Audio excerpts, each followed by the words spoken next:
Okay, so this video is about prescriptions in Turkey. Now, in the previous video we explained what the general gist of the pharmacies are like in Turkey, okay?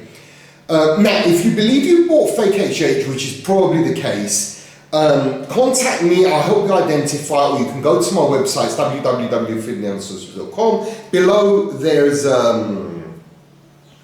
information box for my email, for the website address, and you can hit me up on Instagram as well, the links are all there. So, basically, like I always say, everything that I get is with prescriptions from the pharmacy, it's got receipts, okay? So, prescriptions in Turkey, people say, I went into the pharmacy and I bought something, but it was without a prescription. Is there any chance it's fake? Yes, there is.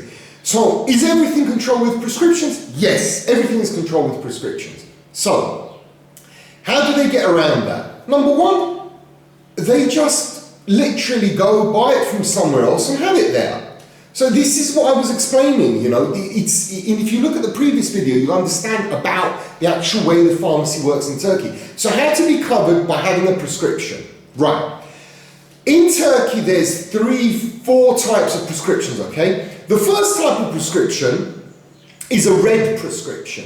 This prescription is for drugs, basically. Fentanyl, morphine, and shit like that. So you guys think, oh, you know what, you can go and get it over the counter. You can't do that, man, you can't. Red prescription, okay? Second type of prescription, green prescriptions. These are for brain medications. Again, you need the prescription.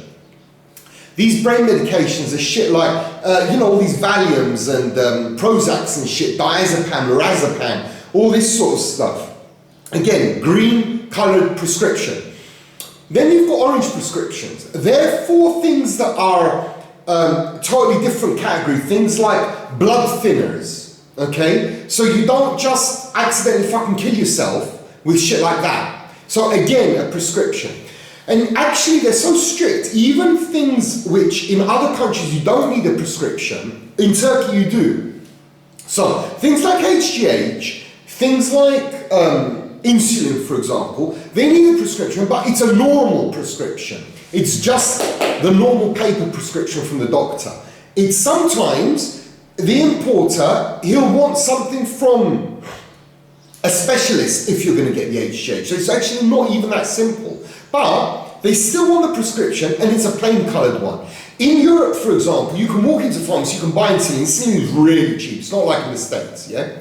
So they won't ask you because, I guess if somebody needs insulin desperately, he can just get it. In Turkey, it's controlled. You will not get the insulin without the prescription.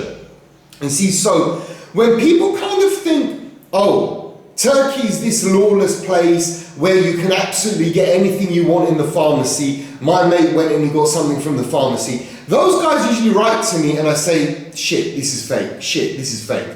So, you see, unfortunately, because the pharmacies are owned, like I said in the other video, by people who are, just a sole owner, if he's in an area where he knows that people will want steroids, want HGH, he will source them from a gym and say to you, oh, you don't need a prescription, so you don't know what you're landing on. This is why you need to go to a reputable pharmacy, you need to check for stuff that's in the computer system, like I explained in the other video, in the computer system, okay, everything that comes from a pharmaceutical warehouse has, like I showed in the other video, which warehouse it originates from, okay? It shows which, this is the price tag, I've just deleted it, it shows, I've removed the price, that's all, okay? It shows where they get it from, and it's in the system, that the original importer has imported it. So, this is how you safeguard yourself.